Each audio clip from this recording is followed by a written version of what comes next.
This is the terrifying truth behind the Teletubbies. The real story of the Teletubbies comes from an old mental hospital in Sofia, Bulgaria, in the year 1960. In this hospital, there was a group of 4 children with quite strange conditions. Lala had a disorder that made her smile all the time. She always stayed alone in her room in the hospital, so her skin turned yellow because she was not exposed to the sun. Tinky Winky was 7 years old. He suffered from depression and did not eat his food. And for a strange reason, he hit his head against the wall until he broke it. So they tied him with ropes by his limbs so he would not hurt himself. This caused his limbs to turn a blue color. In the hospital, there was a fire. Everyone evacuated, but they forgot to get Boo out of there. I imagine you understand why she is red. And Nipsey represented another deaf member of the hospital who was tied to a fence outside the hospital and suffered frostbite. All the Teletubbies characters are based on children who had terrible experiences in this mental hospital. In the community and used it as a trafficking system to get more children. One day, a young Chilean boy choked and was rushed to the hospital. And right when he got there, a nurse scooped him up, brought him to a room, and saved his life. But later that day, his sister arrived and asked a nurse when she could pick him up to take him home. And the nurse responded that they needed to monitor him for a few more days, which is pretty suspect in a choking case. So a few days later, she comes back and she's like, okay.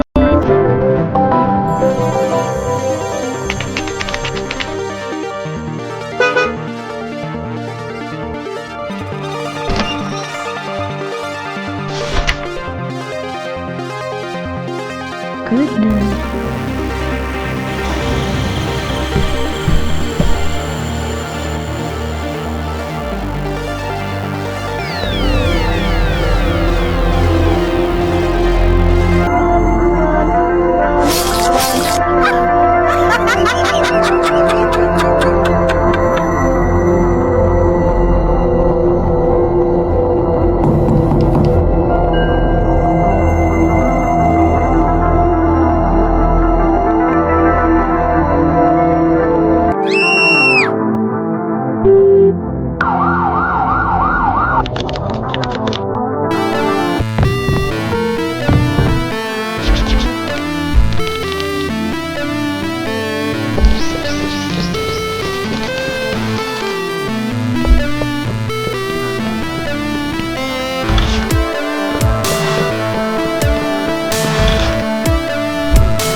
This American cop was pure evil.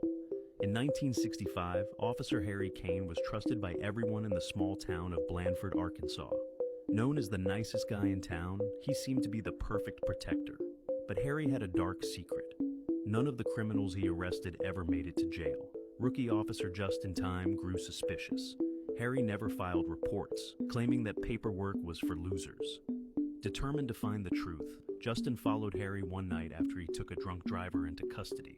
Instead of going to the station, Harry drove deep into the woods. Justin watched from the shadows as Harry dragged the handcuffed man into an abandoned cabin. Inside, Justin saw rows of jars, each labeled with a name.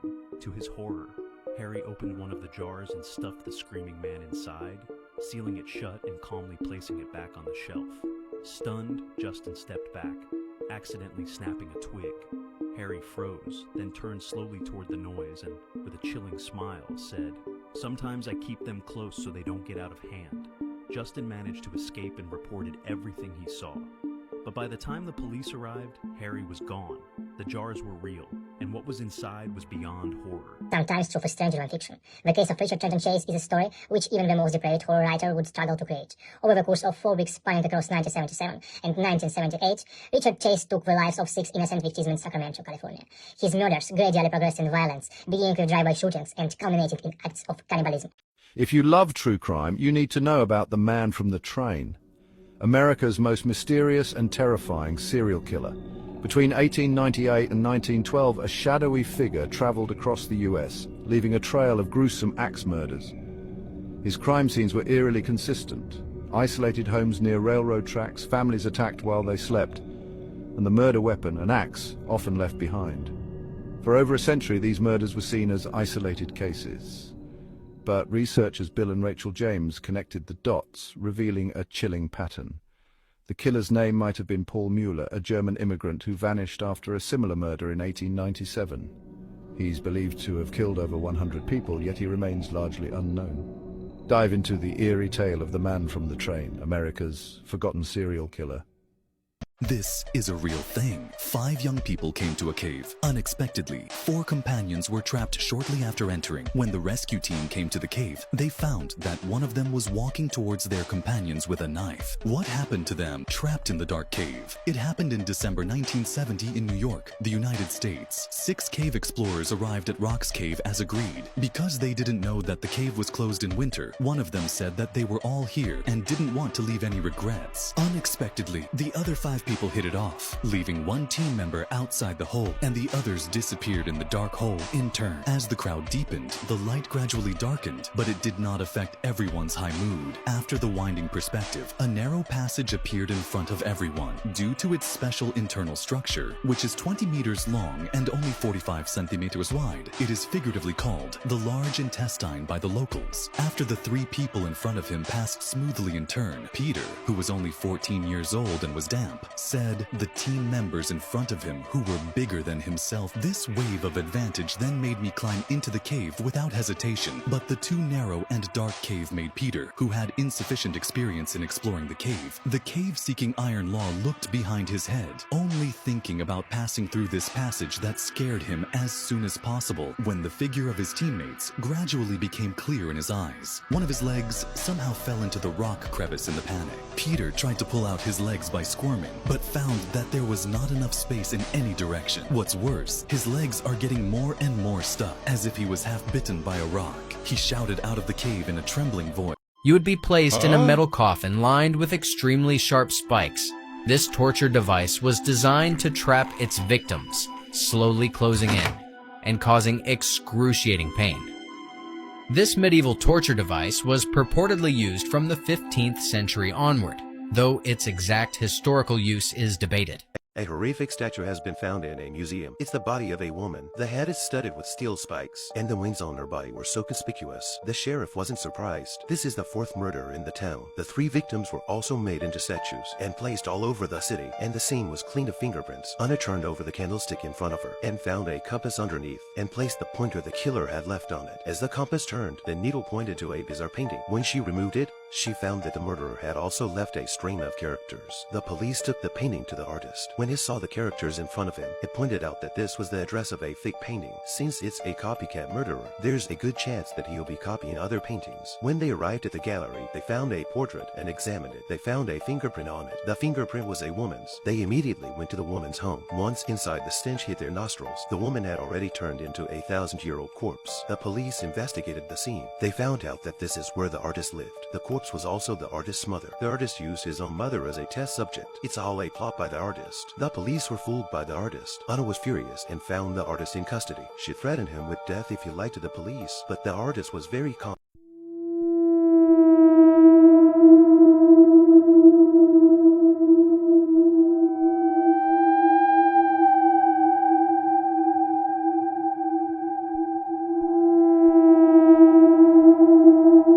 The Black Dahlia case is one of the most notorious and mysterious unsolved crimes in US history. The fateful event took place in Los Angeles on January 15, 1947. On that day, Betty Bersinger and her daughter were walking in a deserted area when they came across what they initially believed was a mannequin. However, upon closer inspection, they discovered the mutilated and slashed body of Elizabeth Short, who would later be known as the Black Dahlia. Elizabeth Short, born on July 29, 1924 in Boston, was only 22 at the time of her tragic death. Her life was marked by adversity, from her father's business going bankrupt during the '29 crisis to her attempt to become an actress and model in Hollywood. Desperation led her father to fake his suicide, leaving Elizabeth and her sisters in a situation of extreme poverty. Determined to change her fate, Elizabeth moved to Los Angeles in search of opportunities in the entertainment industry. On the day of her death, Elizabeth's body was found in an empty lot, severed in two from the waist. The killer not only made precise cuts, but also removed all internal organs, leaving the body without a single drop of blood. The method used, known as the Glasgow Smile, involved cutting the victim's mouth from ear to ear, creating a disturbing expression on the deceased's face. The enigma of the Black Dahlia lies in the brutality of the crime and the lack of resolution. Despite the efforts of the police and the numerous suspects interviewed, the case remains unsolved to this day. Over 400 men were considered suspects, including the owner of a bar where Elizabeth used to frequent, Mark Hansen. However, no charges were successful and Hansen was ruled out as a suspect. An intriguing theory arises from Steve Hoddle, who claimed that his father, George Hoddle, was responsible for the murder. George Hoddle, a doctor with surgical knowledge, was a suspect in his time but was never convicted. The evidence collected by Steve Hoddle, including photographs and details of his father's life, has contributed to speculation about George Hoddle's possible connection to the crime. However, coined the phrase, "You can't make this stuff up," might have known the story of real-life boogeyman Albert Fish. A slight, elderly man with grey hair, no one suspected the kindly single father of being sadistic child murderer and cannibal. In 1952, the small village of Centralia, Pennsylvania, was a quiet mining town. But beneath its streets, something terrible was brewing. A coal mine fire started deep underground, and it didn't stop. For years, it burned. The ground cracked open, releasing toxic gases. Buildings began to collapse. The air turned deadly. Soon, the entire town was abandoned, its residents forced to flee for their lives. Yet, the fire still rages beneath the earth. Today, Centralia is a ghost town. Roads crack open. Fumes rise from the ground. And some say at night, you can still hear whispers of the people who never left. Would you dare to walk through this forgotten place? Oh no.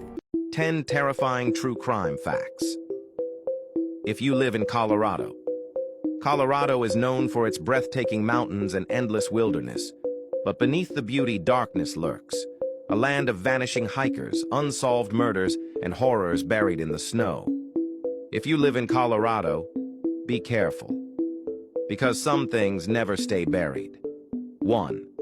The Rocky Mountain vanishings, gone without a trace.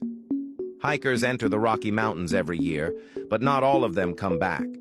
Bodies have been found months or years later, bones picked clean, clothes untouched. Some are never found at all. The most chilling part, many had emergency gear, GPS trackers, and years of experience. So what took them? 2. The Denver Hammer Killer, a monster in the night. In 1984, a man crept into Denver homes and bludgeoned families with a hammer. 2 families were slaughtered in their sleep, 1 couple left barely alive. The attacks were random, brutal, and merciless. Then, as suddenly as they began, they stopped. No one was ever arrested. No one knows why he stopped, or if he ever did. 3. The Smiling Man of Colorado Springs, a face you'll never forget. In 2016, a woman woke up to find a man standing in her bedroom. He was smiling, silent, staring. She screamed, but he didn't move. When the police arrived, he was gone. Weeks later, another family reported the same man, the same smile, the same terrifying stare. He was never caught. Some say he's still watching. The Boulder Jane Doe, a ghost. Without a name. In 1954, a woman's body was found in Boulder Canyon. Her hands were cut off, her face beaten beyond recognition. Authorities called her Boulder Jane Doe. For decades, no one knew who she was. No missing person reports matched. Only in 2022 did DNA finally reveal her name, Dorothy Gay Howard. But her killer, still a mystery. 5. The Ghost Town Murders. When no one hears you. Scream, Colorado is home to countless ghost towns, abandoned and forgotten, but some are not empty. In 2017, a traveler exploring an abandoned mining town found a rotting corpse nailed to a wall. No ID, no missing person report, no leads. The town? No one had lived there in 50 years. How did the body get there? 6. The I-70 killer, a serial killer who vanished. In 1992, a mysterious gunman stalked victims along I-70, killing 6 people in random brutal executions. Each time he walked in, shot his victim in the head and left without a word. Then, he disappeared. Some believe he moved to another state, killing under a different name. Or maybe, he's still out there waiting. 7. The frozen corpse of Nederland, a body that never left. There's a man frozen in the mountains, and no one dares move him. Bredo Morstol died in 1989. His family refused to bury him. Instead, they kept his body on ice, hoping for the day he could be revived. Locals call him the frozen dead guy. And every winter, they celebrate him. Some say the body moves at night. Others claim to have seen his eyes open. Would you dare check? 8. The Hellhound of the Rockies, a beast in the dark. Near Pikes Peak, campers whisper about a creature in the woods. They hear deep growls, footsteps that don't belong to any animal. One hiker's tent was found shredded, claw marks in the dirt. But no human or animal tracks. The last thing he told a friend before he disappeared? There's something out here. 9. The Columbine basement tapes, a nightmare that was hidden. The Columbine massacre in 1999 shocked the world. But what the public never saw? The basement tapes. The killers recorded hours of footage, detailing their plans, their rage, their chilling laughter. Authorities refuse to release them. Some say it's because they're too disturbing. Others believe they hold secrets no one wants revealed. 10. The Black Forest Haunting, a house that breathes. In the 1990s, a Colorado family moved into a beautiful log cabin. Then the nightmares began. Shadow figures, flashing lights, footsteps in empty rooms. One night, the father woke up to find his wife levitating. Paranormal experts called it one of the most haunted homes in America. The family moved out, but new owners. They say the house is still alive. A final warning. Colorado is beautiful, but deadly. Some mysteries were never solved. Some killers were never caught. And some, they're still out there. If you live in Colorado, stay alert, because here, the mountains keep their secrets.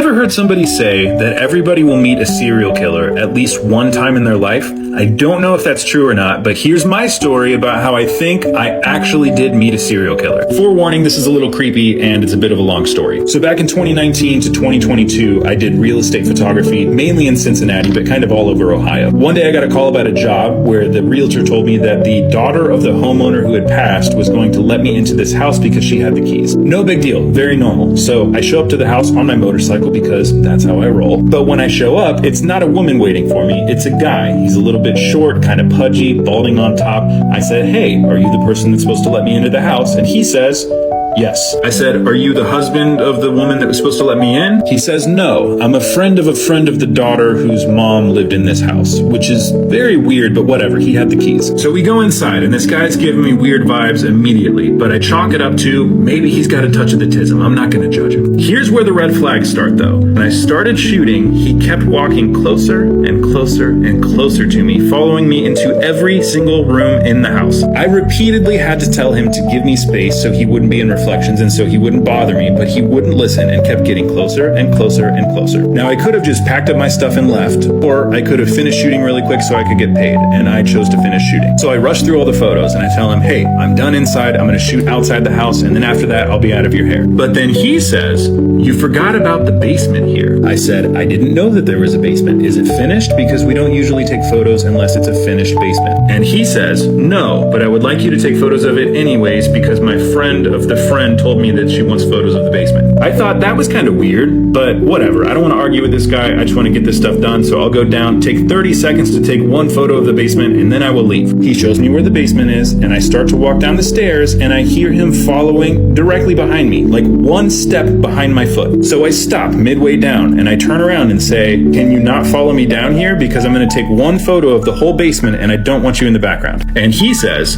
I would like to come in the basement as well. We don't move for a second. I'm staring at him, he's staring at me. We're both standing in the middle of this staircase, and he has his hand behind his back. So I tell him, I'm not gonna take photos of this basement, please move out of the way. He moves, but he doesn't get out of the basement. He just slowly pushes himself up against the wall, so I have to walk right next to him to leave. So at this point, I figure, this guy's either trying to rob me, kill me, or be romantic with me, and I don't want any three of those things to happen.